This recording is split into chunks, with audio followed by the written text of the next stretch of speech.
All right, good evening, everybody. Thank you so much for joining the Royal We Live. My name is... And we are going to get started right now, and I'm so thankful that you guys are here. Tonight, we're going to be talking about saying no, right? The power of saying no. Not only the power of saying no, but just the ability that it has to just create a leader inside of you. And this is something that we lose within a relationship with narcissists, the ability to say no. We're going to talk about this in this video, how important it is to say no and why it is that we lose the ability to say no, right, out of these relationships. So we're going to be talking about that. But first, before we get into this subject matter, let me go ahead and say hi to some of the people who are pouring in here. Thank you guys so much for being here on your Tuesday night with me. Let's go ahead and say hi to some people here. How are you? Hey, Tanya, how's it going? Brown Girl Love, what's going on? Juliana Andrews. Crumsy, what's going on? Lillian Rabbit, hello. Pamela, how is everybody? That I turn the music up a little bit louder for you guys so you can hear the music. Good evening, guys. Good evening, John. Hi, Andrew. What's going on? Hey, Glenda. Hi, Blessed Lady. How are you? Hi, DDMC. How are you? Denise. What's going on, Mrs. E? Julianne. Yes. How are you? Darcy. Taylor Zabel. There you are, Taylor. Missed you. How are you? Sonia. How you doing? Caroline. Wendy, Stephanie, Vania, how are you? All right, guys. It is so good to see you. So happy that you guys are here. Happy Tuesday, right? So tomorrow's Wednesday. That means the week is just plugging right along, and that's how we like our weeks to go, right? Just plugging right along. All right, so let's go ahead and let's get started with tonight's topic. And tonight I want to talk to you about saying no, guys, and how powerful it is to say no, which, by the way, if you guys want to, I'm going to go ahead and throw the phone number up here real quick while I lead into talking about how important it is to say no, right? Get your power back, learn to say no. But if the phone number is not available, go ahead and jot it down. It's going to scroll down here at the bottom of the screen. And for those of you who are new to the Royal We Live, you can call in. In about 5 to 7 minutes, I'm going to start taking phone calls after I get through the topic of this evening, which is on learning to say no, relearning how to say no and the importance of it. There goes the telephone number across the screen right there. Jot that down, put it in the chat room so that people can start to get the calls going and decide that they want to call. So let's go ahead and talk about saying no. So what happens when we are, the more involved we are, right, and putting ourselves out there in the world, and we stop taking just time to be on your own, right? Time to address yourself, time to be in awareness. And if you noticed last night, I talked about being alone, right? And the trouble that we have with being alone. It's a subjective negative feeling of being alone. And out of this feeling, typically we just jam-pack our schedules and our life with people, places, and things so that we can avoid being alone. And a lot of times we find ourselves with abusive narcissists this way. And something happens in which we start to adapt ourselves to society and to other people. And one of the things that we find out about this is that what happens is we start to become yes people, right? And why is this? I mentioned it a little bit last night, but we start to become yes people, meaning we say yes, because when you're in society and when you're with people, obviously, yes is the popular thing to say. You start to become a yes person because you start to see that people like you. People like you when you're available all the time. People like you when you do things, when you are giving and loving and nurturing and you're the go-to person and this and that. And you know what I mean? You're volunteering to do everything. And this is where empathic people and compassionate people, you have to be very careful. You have to learn to pace yourself, right? Because you could wear yourself out real fast, jumping into just about everything that comes across your path. Because a couple of reasons. One, it feels good to do that. It feels good to know you're a part of something. It feels good to help people out. But also, you just realize, hey, I'm liked. I fit in. It's great. I have this to offer. People like that I offer this, on and on and on. But what's really going on is you're wearing away your ability to say no. And this is important. So suddenly, when you start to see that people aren't liking you as much, you're starting to feel that sense of loneliness. And I believe that it's a time to kind of create some distance, go into solitude. The important part about being solitude is that you get to spend time with yourself again, right? And you start to be able to realize, what am I doing all of this stuff for? And you start to realize that you've been saying yes to too many people. You've been giving so much of your time away. You've been giving too much of yourself away, and you haven't been able to say no. You're afraid to say no because anytime you do, it starts to make people kind of upset, especially narcissists. I mentioned this last night too. Narcissists hate the word no. They hate people with boundaries because they can't get what they want out of those people. And this is why when you are in a relationship with a narcissist, whether it's parents or coworkers or whatever, the moment you start saying no, you're going to notice that this is when they hate you the most because they no longer can use you. This is when they're going to smear your name because you are no longer a good person, a cool person. Why? Because you're showing you have boundaries. You're showing that you can say no. So it doesn't feel good, and it can feel lonely at first. It can be a lonely path saying no. However, the truth is, and the reality is that ultimately it's more respectable. You will find more respect when you are able to say no than you are just being a yes person. Now, a lot of believers and Christians are going to have a hard time with this because there's a lot of scriptures in the Bible that have been twisted, and one of them is scriptures in the New Testament where it says, if so and so asks for your jacket, give it to him. If so and so asks for a hat, give it to him. If so and so wants to take a bite of your sandwich, give it to him. Right? Obviously, I'm exaggerating. The Bible does not say that, so don't go letting people take bites of your sandwich, all right? Unless you want to. But you get the point. There's scriptures like that that are twisted, and so what happens is this turns into make yourself available at all times for everybody, okay? But we know throughout the scriptures that that's not at all what was taking place, and that's not what Jesus did. Did Jesus go out and start throwing blessings like it was confetti anytime someone asked? Oh, bless me, bless me. Hey, over here. Jesus, over here. Hey, over here. No. No, as a matter of fact, the one thing we know throughout the scriptures about Jesus is that he blessed people when he wanted to and how he wanted to. And there were plenty of times where he purposefully ignored people. There was a woman who was practically chasing him and the disciples around. Jesus, help me, help me, help, give me blood, bless me, save me. And he was ignoring her, flat out ignoring her. And I read that scripture. I'm like, man, that's kind of mean. But he had a point. And they had an exchange of words, something to the extent of, it's not right to give food for kids to dogs. And she responded back, something to the extent of, even dogs eat the crumbs that fall off the table. And Jesus had compassion. He liked the answer, and he blessed her. There's another scripture where Jesus was in a crowd of people, and somebody snuck up and touched his robe, and he felt power go from him. He's like, who touched me? Who touched me? Right? You know, and so and obviously he knew that person had faith. But the reality is no, he did not just answer to everybody's beck and call. That is not what we see. That's not the image, and that's not what he taught. Right? And in another way is that we can look at it is that when he did bless somebody in the New Testament scriptures, he always or for the most part, he followed it up with tell nobody, right? He sent them away saying, don't tell anybody that I did that. He didn't want people to know that he was doing all these miracles and making and blessing people in this way because he wanted to maintain doing it in his time when he wanted to, according to his own righteousness and where he was going, right? And I believe that this is something that we need to pay attention to.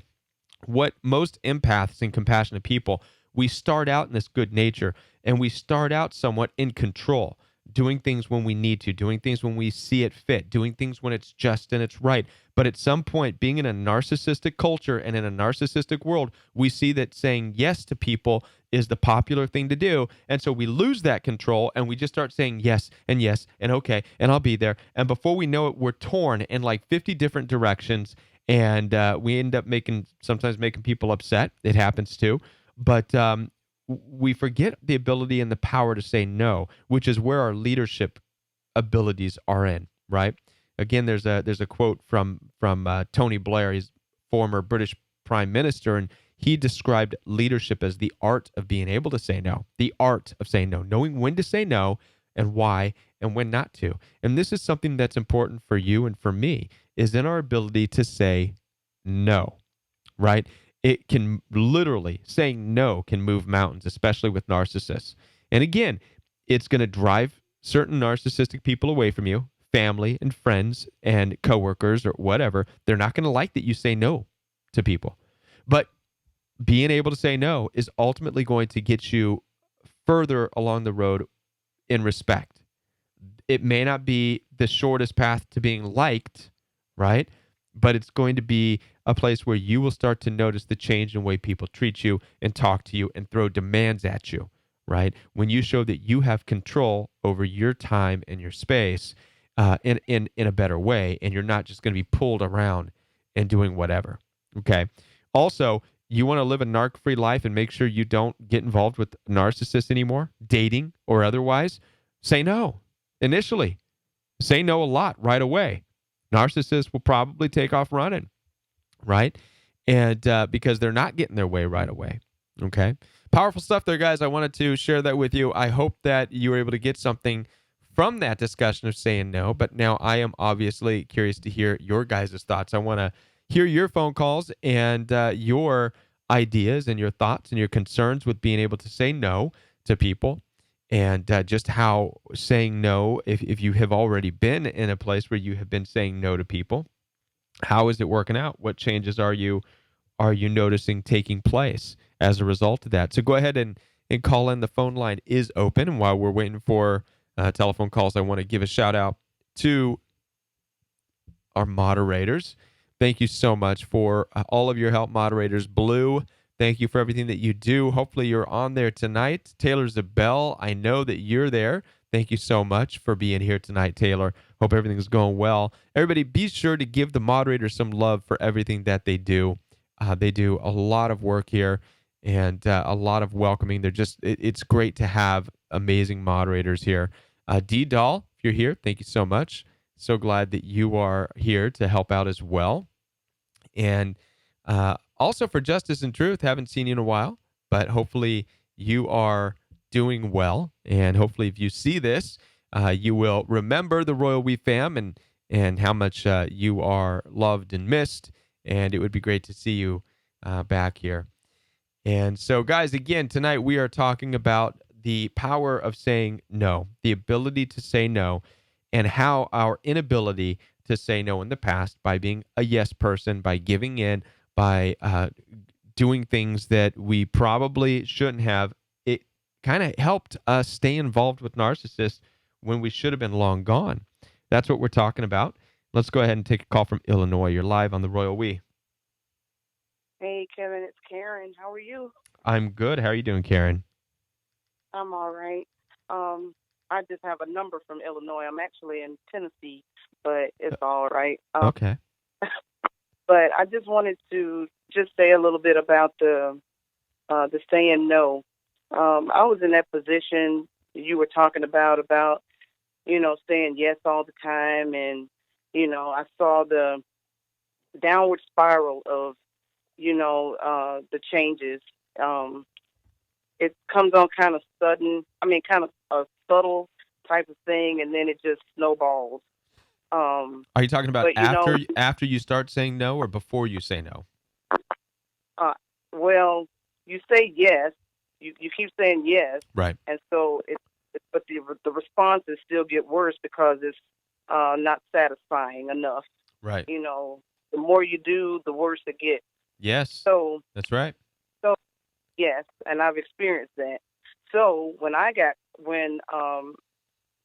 just one day I just got fed up.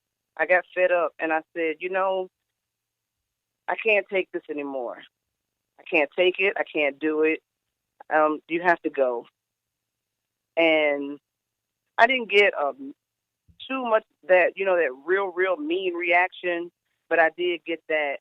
Oh, why are you being so mean to me? I have nowhere to go. Not my problem. At that time, it wasn't a problem. Right. And and I don't dwell on that anymore. Now that it's been a spot of time and narc free, no contact, and I feel like I got my power back as far as saying being able to choose to say no or say yes. Absolutely. Absolutely.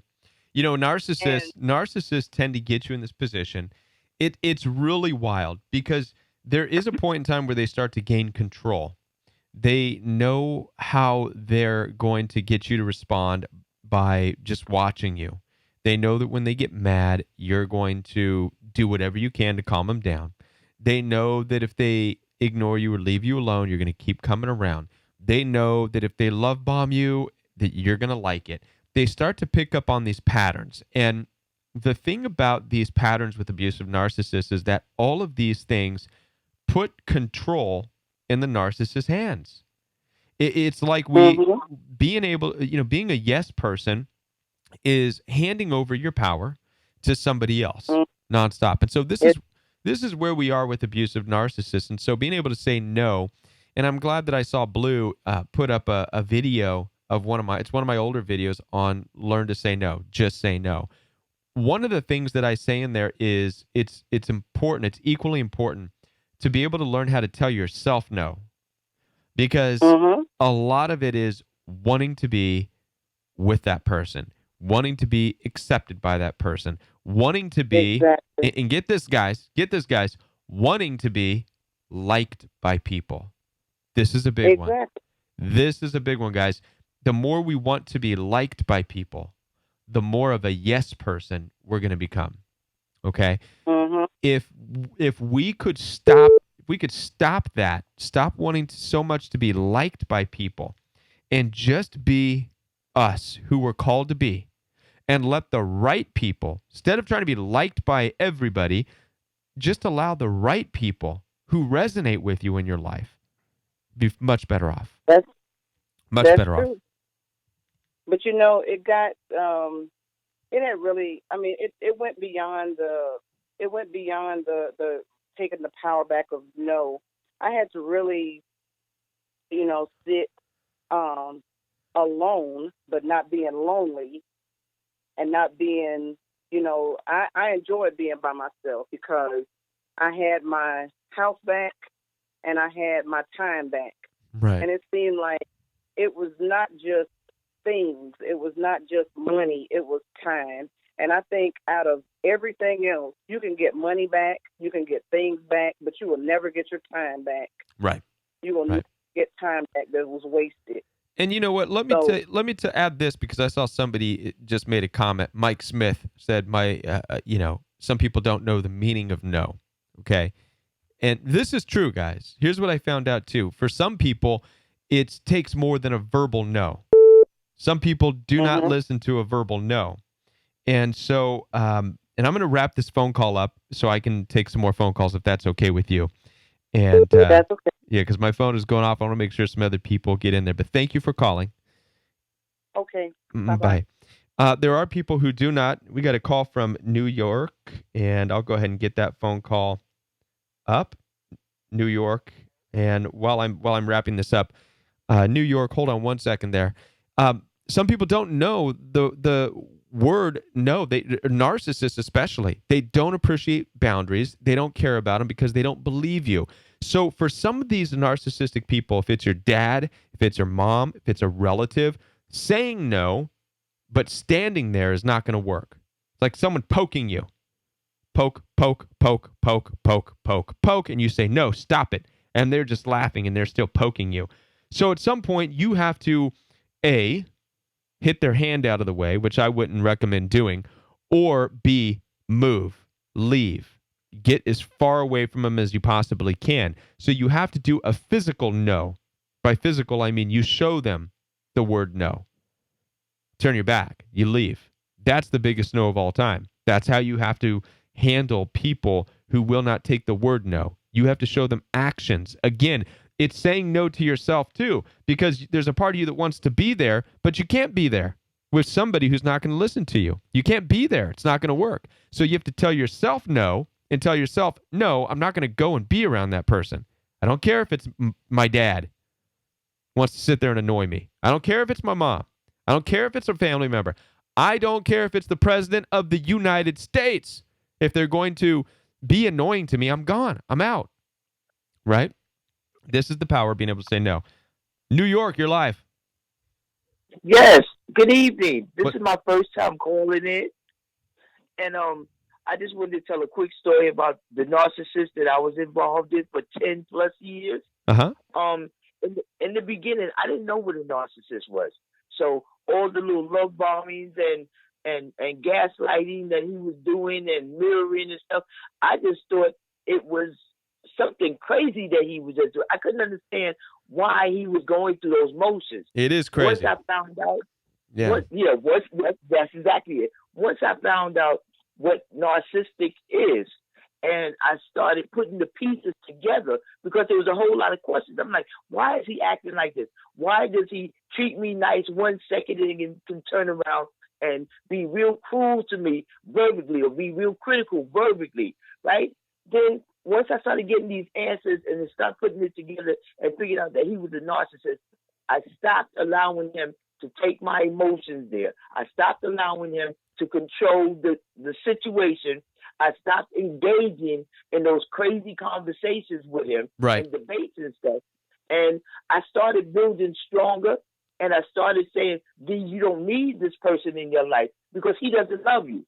Good. Well, to round up the story, when I finally did get up enough courage and I got fed up with all of his craziness. Oh, and he was an addict too. And I got tired of all the craziness. And I finally packed his little things up, put him out in the hallway, told him, you need to go get your room because you can't live here no more. We're no longer together. Right. He turns around and he's trying to coach me back into letting him in. Oh, why are you doing this to me? Oh, I didn't do anything to you to deserve this. Oh, yeah. No. Oh, yeah. No means no, right? Yep. He threw a bottle in through my bedroom window. He threw a what? So, a bottle. Oh, yeah. Sounds about right. A beer bottle. Yeah, he threw a beer bottle in through my window because I told him, no, it is over with. We are done. This is the end of your story with me. Yeah. Right? Yeah. So, Well, this what you experience with an abusive narcissist. This is the honest truth. Abusive narcissists, they are emotionally no more mature than a 6-year-old, 7-year-old, 5-year-old even. Right. And so what you notice with abusive narcissists is when they lash out in their anger, they do it just like a 5-year-old, just like a little baby kid. They pick up they pick up the closest thing and they throw it at you. That's right. They'll go out in the garage and pick up a bicycle and throw it across the garage.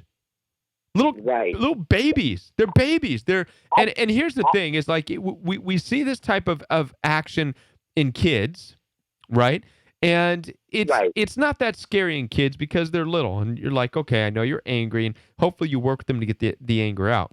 But when you see grown adults act like this with no care for anybody else, they'll throw a bottle through your window. They don't care who has to pay for it. They just know they're angry, so they have a right to break something. Okay? Oh, he threw it into my bedroom window. Yeah. And he didn't care whether or not I was laying in the bed in front of the window. And they whether don't. it was a shade, it wouldn't hit me. That's right. This is the dangerous antisocial behavior of abusive narcissists. It's the dangerous antisocial behavior of abusive narcissists. They call that. I've been a victim of his narcissistic rage, and I was in the beginning when I didn't know any better. I was just calling it him throwing a fit. But a grown man throwing a fit is dangerous and it is scary. Sure is. And yeah. That's when I started making up my mind. I said, "Oh, you have to let him go because it's not going to get any better." Absolutely. Well, you did the right thing. So now I'm 3 months clean of a narcissist. Good. And I'm happy, and my cats are happy, and I'm safe. Good for you. Good for you. Well, thank you for calling and sharing that. All right. You have a good night. Thank you for your show. You too. Thank you for watching. Good night. All right, guys, telephone line is open. Yes, guys, absolutely. The antisocial behavior of abusive narcissists is exactly that. It's the undisciplined actions. And when I say undisciplined, it's that they lack the parenting or they lack the discipline in their life, appropriate discipline, to be able to help them to control their anger and outbursts. Okay?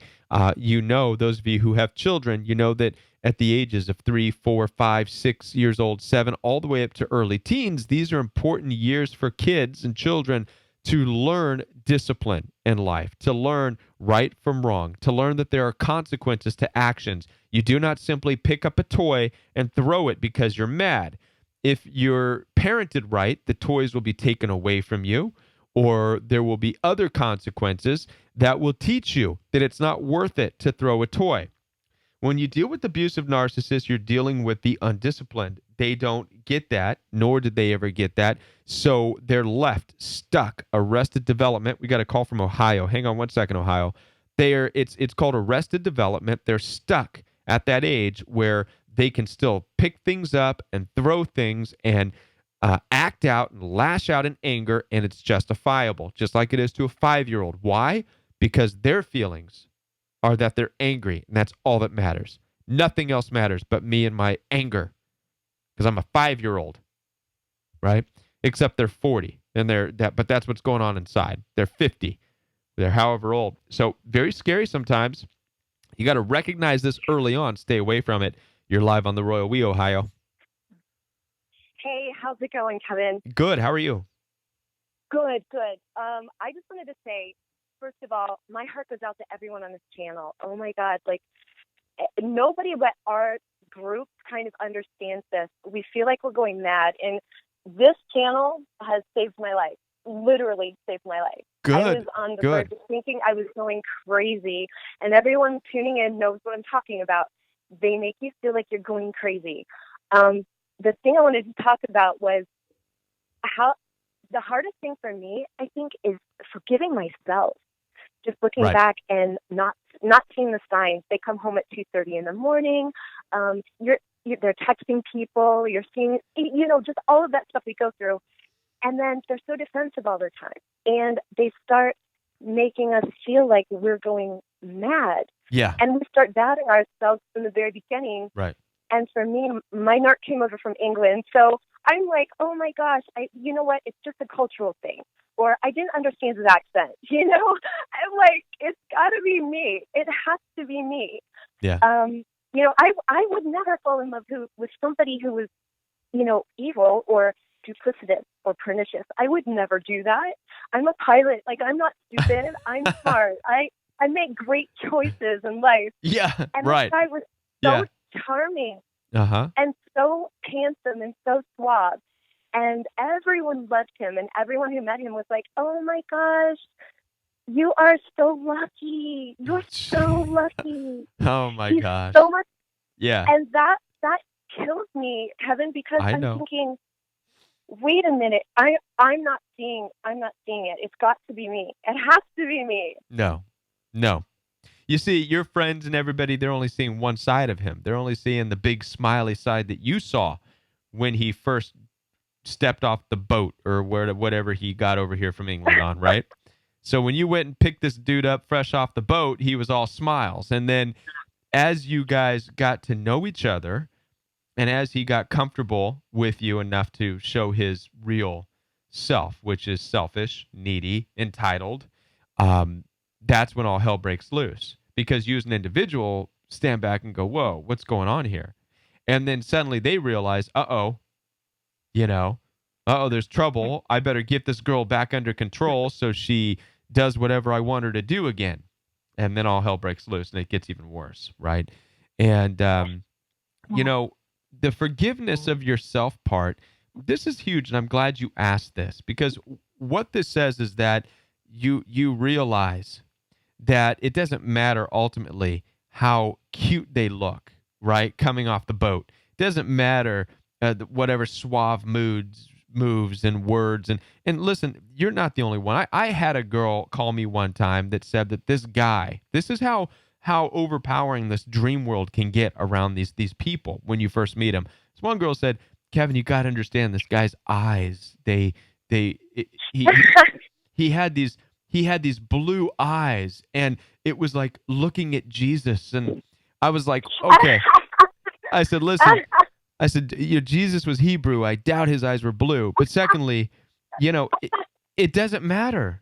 That's not why you get wrapped up in these relationships. But I understand the trance, the dream world, the knight in shining armor, the this and that. And so the fact that you know yourself well enough to know that you are a good person, you don't fall for BS, you don't give yourself in easily, and to realize, oh my gosh, I do have holes in my boundaries. I do have gaps in my integrity. I did allow this to happen. I did fall for the sappy puppy dog eyes or whatever this UK dude had. He looked like Russell Brand or whatever that guy's name is, right? I don't know, but you know, you know who I'm talking about?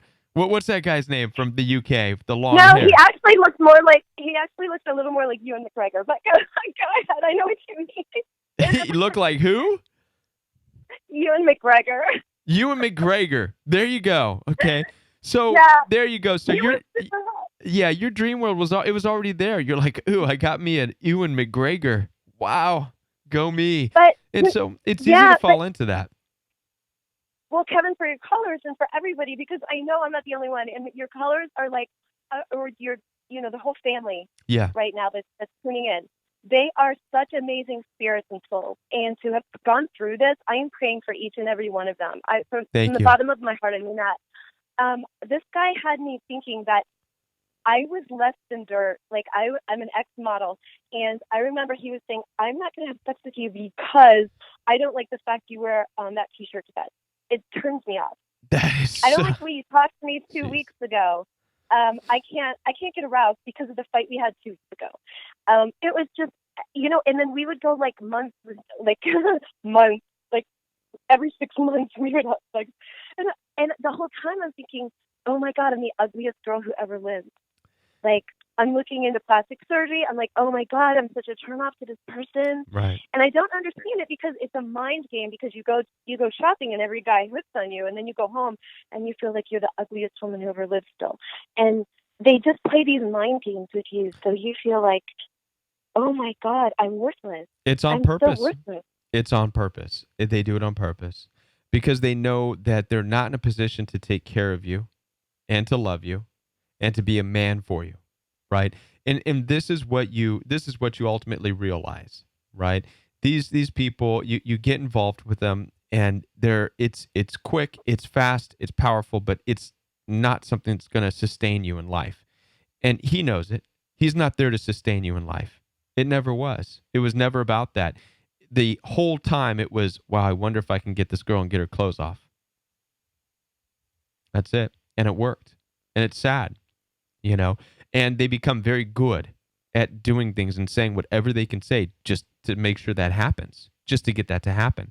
And this is where the holes in the integrity come in. This is where you are having a hard time forgiving yourself, because in hindsight, you're looking at it like, what was I doing to make sure this was a life that we could build a family together, that this is husband material, that he's ready to be a husband, that this is going to progress to something more than, oh, you're hot, oh, I'm hot, well, let's take our clothes off, right?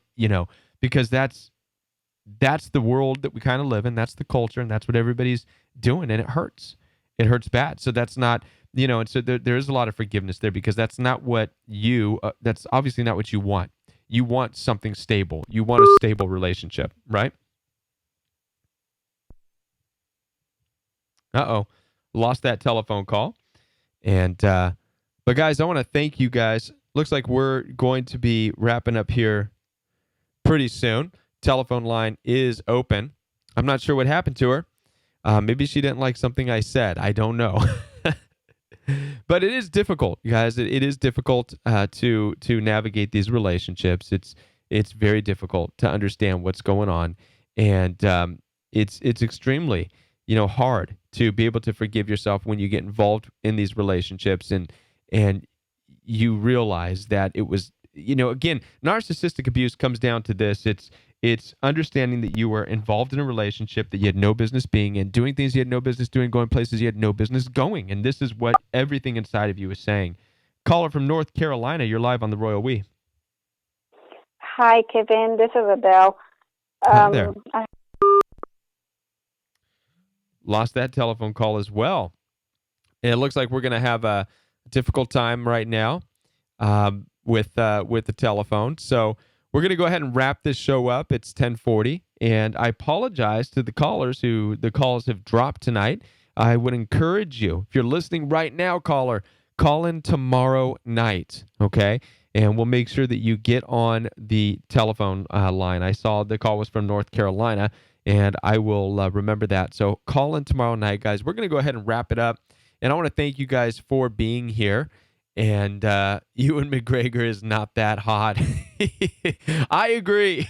I think, hey, listen, by the sound of your voice to the caller I was speaking to that got cut off, you sound far beyond, a Ewan McGregor, right? You are full of joy, full of life, and you're a model, and so kudos to you. Sounds like you are just the complete package, and obviously you're an empath and compassionate because you're here on this channel looking for healing. So you're in the right spot. This is what I would have told you if we were still on the phone. You're in the right spot. You're in the right place to heal, to get your self-confidence back, seal up those holes in the integrity and in the boundaries, right? Take more control, because you are going to probably get catcalled, as all women on here are going to. You're going to get catcalled. You're going to get whistled at. You're in a culture of narcissistically abusive guys out there. You really are. And so you've got to learn how to navigate it and be like, okay, stop. Leave me alone. Yeah, I hear you. I don't know you. You're creepy. Yeah, you and McGregor looking dude. Okay, stop smiling at me. That's freaking me out. You've got to be able to navigate this stuff and get to know people. And then when you get to know them, before you take any further steps in a committed, intimate fashion, you have to know that you know that you know that you know what you're dealing with, right? Chances are, if they're stepping fresh off the boat from the UK, you don't know anything about them. For all you know, you could be running scared from the UK because he owes, Bambino money or something. Who knows? I don't know. But you just have to make sure that you know who and what you're dealing with. And I'm sure even as a model, there are some of your professions out there, you may travel the world. One day, I would like to travel the world, right? This is something that I aspire to do. Travel the states, travel the world, be able to help people out, take this message, and hold seminars. So, guys, share these videos, hit the subscribe button, because we're going to get there. And I think I'm going to probably end up taking Blue and the other moderators and Taylor and D-Doll with me. We're all, we'll all go and help people out at some point, right? That's the goal. And you got to be careful, because you meet people, different cities, different states, and again, you just have to be careful, right? And that's what the experience of narcissistic abuse is all about. It's about waking you up. It's taking that red pill. It's reminding you that, oh my gosh, the world is a pretty serious place. And not only is it a serious place, but it's a pretty serious, messed up place in a lot of ways, right? So we have to be on our guard. You have to be aware. All right, guys. So thank you so much. And I'm going to go ahead and sign off. If you guys would like to support the Royal We, you're more than welcome to donate to the channel. There is a donation link, a PayPal link, on the homepage of the Royal We channel. So you go to the homepage, up in the right-hand corner, you'll see that donation link. If you would like to support the Royal We in another way, you can also check out the merchandise. This is a great way to support the Royal We, because you're not only supporting financially, but you also get shirts, sweatshirts, coffee mugs, and it's a great conversation piece for you to be able to wear it while you're out shopping, wear it at the baseball games. And when people ask you, what is the Royal We? You can say, well, I'm glad you asked. Why don't you join us? Join us one of these nights. All right, guys. So thank you so much. I'm so grateful that you're here on a Tuesday night. We'll be back tomorrow, 10 o'clock p.m. Central Standard Time, right here on the Royal We. Everything that I just talked about, including the course, the Royal We course, is down in the description box below this video. We'll see you tomorrow night, guys. Have a great night. Bye.